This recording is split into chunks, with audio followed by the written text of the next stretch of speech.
Hello everyone, welcome back to new educational video. इस वीडियो में हम कुछ ऐसे ट्रैप्स की बात करने वाले हैं जो कि आपके साथ डेली लाइफ में होती है। ओके, जो आप इंटरडे प्लान्स करते हो, स्विंग ट्रेड्स प्लान करते हो, या फिर आप लॉन्ग टर्म के लिए भी कोई स्टॉक को अब ले लेते हो, या आप ऑप्शंस में ट्रेड कर रहे हो, तो आपके साथ डेली एक ट्रैप हो जाता है। वो ट्रैप क्या होता है? जब आप बाय करते हो तो मार्केट क्या करता है? रिटर्न आके आपका स्टॉप लॉस खाएगा, अगेन वही पॉइंट से वो रिवर्स चला जाएगा। ओके, मेरे को एक बात बताओ, इतना बड़ा जो मार्केट है, आपके अकेले का वही स्टॉप लॉस खाने के लिए आएगा क्या? तो ऑब्वियसली नहीं है। ठीक है, तो दिस इज द ट्रैप जहाँ पे रिटेलर्स के साथ किया जाता है, और ये ऑपरेटर्स लोग ये ट्रैप्स को बनाते रहते हैं। ठीक है, तो ये ट्रैप्स को अवॉइड करना है या ट्रैप से बचना है तो कुछ सिंपल टेक्निक्स है, आपको बहुत ईजी वे में मैं एक्सप्लेन करूंगा, तो आपको समझ आएगा कि इंट्राडे ट्रेडिंग से कैसे ट्रैप से बचना है, ऑप्शन की ट्रेडिंग से कैसे ट्रैप से बचना है। ऐसे बहुत सारे मल्टीपल जो ट्रैप्स होते हैं उससे आप किस तरह से बच सकते हो। ठीक है, एकदम सिंपल वे में हम एक्सप्लेन करने वाले। सो वीडियो को एंड तक देखिए, आपको सारी इन्फॉर्मेशन इसकी मिल जाएगी। ओके, तो स्टार्ट करते हैं वीडियो को। तो पहले हम इन्वेस्टमेंट पर्पस का देखते हैं। ठीक है, लॉन्ग टर्म जो इन्वेस्टमेंट पर्पस कर रहे हैं तो उनके लिए कैसे ट्रैप यहाँ पे बन सकता है। ठीक है, this is the chart of Wipro. Okay, ये विप्रो का चार्ट है। ओके, यहाँ पर देखो विप्रो ने बहुत बढ़िया एक कंसोलिडेट किया हुआ है। ओके, बहुत अच्छा कंसोलिडेट यहाँ पे किया, साइडवेज हुआ। ओके, पहले तो बेयरिश ट्रेंड था, प्लस यहाँ पे साइडवेज हुआ। ओके, उसके बाद एक बुलिश ट्रेंड यहाँ पे स्टार्ट हुआ है। राइट, एक बुलिश ट्रेंड यहाँ पे चालू हुआ है। ये बुलिश ट्रेंड में देखकर बहुत सारे लोग यहाँ पे एंटर किए होंगे, कुछ 520 के लेवल पे एंटर किए होंगे। ओके, कोई लोग ने यहाँ पर ब्रेकआउट देखा, ब्रेकआउट पे भी यहाँ पे बहुत सारे लोगों ने यहाँ पे एंटर किया होगा। ठीक है, ब्रेकआउट पे देख सकते हो कि ह्यूज बड़ी एक ग्रीन कैंडल यहाँ पर बन गई है। ठीक है, so this is the candle of one day, यहाँ पे बहुत ज्यादा बाइंग हो गई है। ओके, तो उसके बाद देखो ऊपर थोड़ा यहाँ पे कंसोलिडेट करता है एंड दैट्स इट, ये गिर चुका है। ओके, ह्यूज गैप अप लेकर ये गिर चुका है, किसी को यहाँ पे उसने एग्जिट का भी टाइम यहाँ पर नहीं दिया है। सो यही होता है कि अगर आप एक बुलिश ट्रेंड देखकर जब एक मार्केट में आप एंटर कर जाते हो, ओके, कोई भी प्राइस पे आप ले लेते हो यहाँ पे बीच में, तो आपका एसएल खाने के लिए प्राइस एक बार नीचे आता ही है, ये आपका एसएल खाएगा, फिर अगेन ये अप साइड पे जाना स्टार्ट करेगा। ओके, विप्रो के केस में वही हुआ है, इसने यहाँ पे अप ट्रेंड में जितने भी लोग आए थे उनका इसने यहाँ पे एक एसएल खाया है, अभी इसने एक बुलिश ट्रेंड स्टार्ट कर दिया है।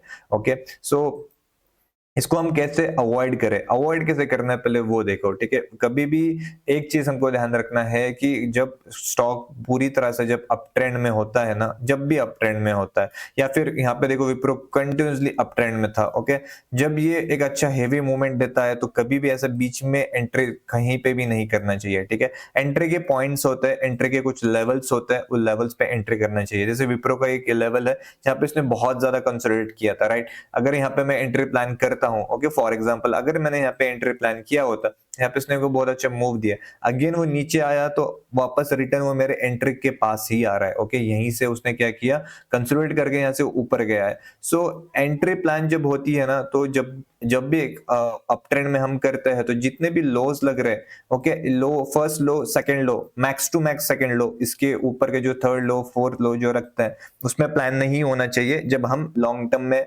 इन्वेस्टमेंट के लिए बेसिस पे हम प्लान करते हैं। ठीक है, तो ऐसे हम ये जो मूव्स आते हैं इससे हम बच सकते हैं। ओके, सो यहाँ पर क्या होगा, एक तो हम बॉटम पे यहीं पे कहीं पे बाय करता, मैं यहाँ पे बाय करता तो यहाँ पे मेरा बॉटम पे बाइंग हो जाती है। राइट, तो इस तरह से हमको थोड़ा सा इसको क्या करना पड़ेगा, जो फर्स्ट लो लगता है या फिर सेकंड लो लगता है, वो सेकंड लो तक ही हमको यहाँ पर बुलिश ट्रेंड में बाय करने आना चाहिए। अदरवाइज जो थर्ड लो लग रहा है, फोर्थ, फिफ्थ, ये सारे ये लोज जो लगते हैं थोड़ा सा रिस्की यहाँ पे बाइंग होती है।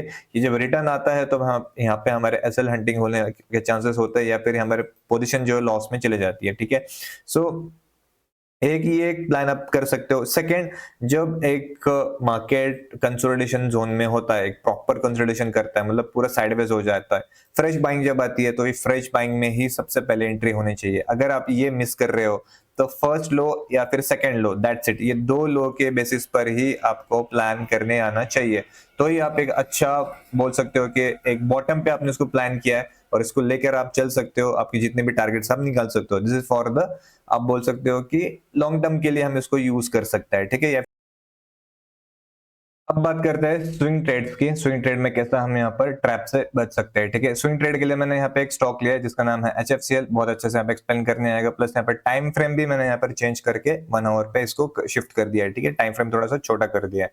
सो स्विंग ट्रेड में क्या ट्रैप बन सकते हैं, यहाँ पे यहाँ पर देखो आपको बहुत अच्छा एग्जांपल यहाँ पे दिख जाएगा। ठीक है, यहाँ पर कहीं पर भी अगर मैंने ये फर्स्ट लो लगा, ये सेकंड लो, थर्ड लो, अगर मैंने यहाँ पे सेकंड लो पे या फिर थर्ड लो पे भी अगर मैंने यहाँ पे बाय किया होता, ओके, तो प्राइस ऊपर गया, ओके, ये रिटर्न जब आया है, ओके, इसने एक रेजिस्टेंस लिया, ओके, रेजिस्टेंस लिया, अगर मैंने यहाँ पे एग्जिट नहीं किया, अगर ये रिटर्न आया तो यहाँ पे मेरे बाइंग के पॉइंट से ही इसने रिटर्न आते हुए ऊपर लेकर गया है। मतलब क्या हो रहा है कि इसने क्या किया कि जो मेरा बाइंग पॉइंट था वहीं पर ही आया, वहीं से ही रिटर्न चले गया, राइट, यहाँ पे मेरा बाइंग पॉइंट था। अगर मैंने यहाँ पर HFCL के अंदर, ओके, ये जो एक मूवमेंट आया है, ओके, ये जो स्पाइक आई है, स्पाइक देखकर अगर मैं यहाँ पे प्लान करता, okay, just because of this spike, एक 1 आवर का टाइम फ्रेम है, ठीक है, रिमेंबर दैट। सो ये स्पाइक देखकर यहाँ पे यहीं पे कहीं पे अगर मैं पे प्लान कर देता, ठीक है, अराउंड 122 के पास, तो यहाँ पर देखो प्राइस यहाँ पे नीचे आया, ओके, इसने मेरा पूरा एसएल खाया, फिर यहाँ से ऊपर गया है, ओके, जस्ट बिकॉज मैंने रैली पे कहीं पे भी एंटर किया था।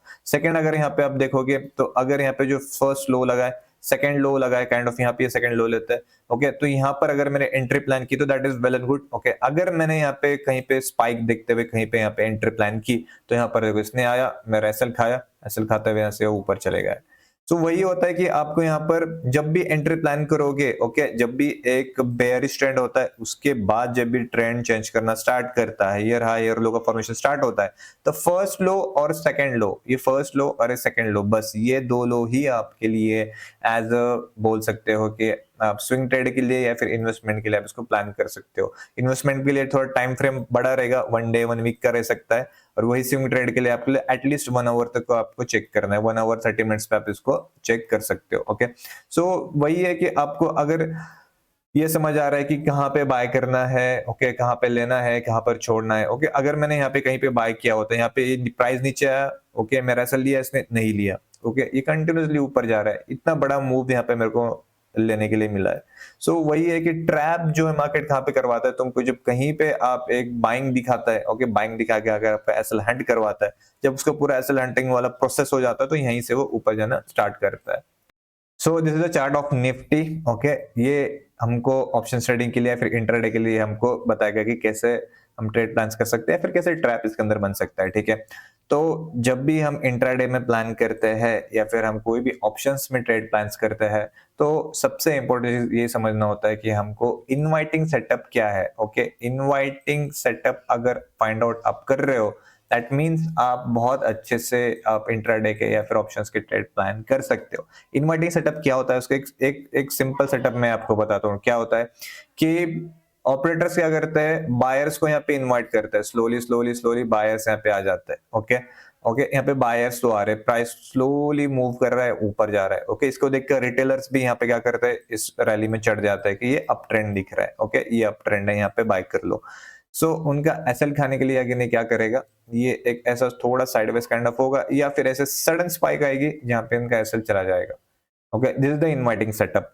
तो हमको क्या कहां पे ट्रेड करना है, हमको ये दिख रहा है कि दिस इज स्लोली मूव कर रहा है और ये इनवाइटिंग सेटअप है, ओके। अगर ये हमारे अगेंस्ट जाता है, ये बुलिश ट्रेंड है, अगर ये बेयरिश में कहीं पे भी जाने की ट्राई कर रहा है तो हमको यहाँ पे शॉर्ट करते हुए चलना है, okay. This is the bearish, okay, inviting setup. Bullish के लिए क्या होता है कि प्राइस कंटिन्यूअसली यहाँ पे डाउन ट्रेंड में होता है, ओके, पूरा डाउन ट्रेंड में होता है, यहाँ पे सेलर्स को इनवाइट किया जाता है, सेलर्स यहाँ पे आ जाते हैं, दैट्स इट। एक मूव ऐसा आता है जो कि सडन स्पाइक देते हुए अपसाइड पे मूव करता है। तो यहाँ पर क्या हो रहा है, प्राइस एकदम स्लोली मूव कर रहा है, हमको क्या करना है, बस यहाँ पे एक आइडेंटिफाई करना है कि कहाँ पर ऐसा प्राइस मूव कर रहा है या फिर ऐसा हमारे अपोजिट में प्राइस जाएगा जहाँ पे लिक्विडिटी बहुत बढ़ रही है या फिर ये प्राइस बहुत फास्ट बढ़ रहा है, दैट्स इट। उसको हमको कैप्चर करना है, इसको हमको पकड़ना है और दैट्स इट, ये मूव आपको ले सकते हो। इसका एकदम लाइव एग्जांपल मैं आपको यहाँ पर बताता हूँ, ये देखो, ये बाइंग कंटिन्यूअसली चल रही है, राइट। यहाँ पे बायर्स को इनविटेशन था, इनवाइट किया गया था, दैट्स इट। जैसे ही यहाँ पे ब्रेकआउट हुआ, यहाँ पे प्राइस का ब्रेकआउट हुआ, प्राइस ने यहाँ पे ब्रेकडाउन दिया और ये नीचे, this is the inviting setup, okay. और अगर आपको चाहिए तो मैं और एक लाइव एग्जांपल में आपको बताता हूँ इनवाइटिंग सेटअप का किस तरह से होता है। Just give me a minute, okay, just give me a minute. This is the inviting setup. यहाँ पर देखो price continuously slow slow slow slow नीचे आ रहा है, ओके। मतलब सेलर्स को यहाँ पे इनविटेशन दिया गया था, सेलर्स यहाँ पे आ चुके थे, दैट्स इट। उनका एसएल खाने के लिए एक मूव यहाँ पे आया। तो this is the inviting setup. तो इनवाइटिंग सेटअप फाइंड आउट करो, ऑप्शन ट्रेडिंग हो या इंट्राडे ट्रेड्स हो, इनवाइटिंग सेटअप आपको मिल जाएंगे तो आप वहां पे उसको बोल सकते हो कि बहुत अच्छे से प्लान कर सकते हो, बहुत अच्छे से ट्रेड आप वहाँ पे ले सकते हो। ओके, और बहुत सारी चीजें आपको वहाँ पे सिंप्लीफाई हो जाएगी, जो कि इंट्राडे प्लस ऑप्शन ट्रेडिंग में आपको बहुत हेल्प होगी। ओके, सो आई होप आपको वीडियो समझ आएगा कि किस तरह से हमको ट्रैप होने से बचना है। ओके, ट्रैप जब भी करता है ना मार्केट, ओके, जो भी लेवल पे हमने बाइंग की है, बॉटम पे हम पे बाइंग की है, तो वो बॉटम तक आने के चांसेस रेयर होते हैं, बिकॉज कोई भी बॉटम पे आपको इंस्टीट्यूशनल बायर्स दिखाई देगा। ओके, कोई भी बॉटम हो आपको वहाँ पे इंस्टीट्यूशनल बायर्स दिखाई देने वाला है। तो उसके आसपास नियर बाय अगर हम बाइंग करते हैं, ओके, उसने यहाँ पे बाइंग किया है, अगर हम यहाँ पे काइंड ऑफ इस लेवल के आसपास कहीं पे बाइंग अगर हमारी चल रही है, दैट मींस हम क्या कर रहे हैं कि इसके बाइंग के नियर बाय हम है, और यहाँ से प्राइस जब रिटर्न आएगा तो ये लेवल तक आने के प्राइस चांसेस जो है बहुत रेयरली होता है, बहुत रेयर सिनेरियोस बनता है जहाँ पे वापस आता है। बट क्या होता है, यहीं से वो रिटर्न जाना स्टार्ट करता है, बिकॉज ये लेवल जो है नीचे के, यहाँ पर बायर्स सॉरी इंस्टीट्यूशनल इन्वेस्टर यहाँ पे अवेलेबल है, राइट। तो उनकी बाइंग यहाँ पे है, तो प्राइस कभी ये लेवल को टच नहीं करता है, राइट। तो दिस इज द वे आप इतने ट्रैप होने से, स्टॉप लॉस हिटिंग होने से बच सकते हो। बस आपको क्या करना है, डाउन ट्रेंड के बाद एक थोड़ा सा यहाँ पे रिवर्सल फाइंड आउट करना है, first law, second law, that's it. Third law, fourth, fifth law, कितने भी लोज आते हैं ये मायने नहीं रखेंगे, फर्स्ट लो और सेकंड लो हमारे लिए इंपॉर्टेंस रहना चाहिए। तो आई होप आपको समझ आया होगा। वीडियो अच्छा लगा तो प्लीज वीडियो को लाइक कीजिए एंड चैनल को सब्सक्राइब कीजिए। Thank you so much.